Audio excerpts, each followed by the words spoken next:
শিশু রামিসা হত্যা মামলার ন্যায় বিচার যেন ব্যাহত না হয় সেই বিষয়ে খেয়াল রাখতে সতর্ক করেছেন আইনমন্ত্রী মোহাম্মদ আসাদুজ্জামান।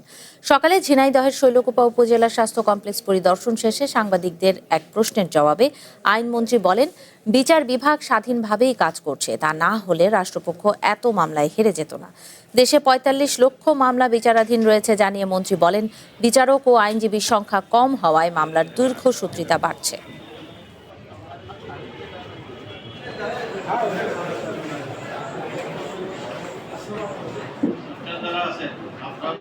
এখন আমার দেশে প্রায় ৪৫ লক্ষ মামলা পেন্ডিং, সেই তুলনায় আমাদের জজের সংখ্যা কম।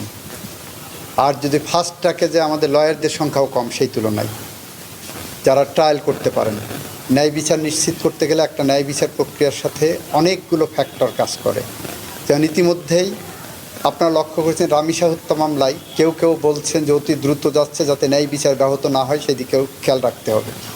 তো আমরা সব দিক খেয়াল রেখেই আমরা আমাদের আইনসঙ্গত যেটা কাজ সেটা করে যাচ্ছি।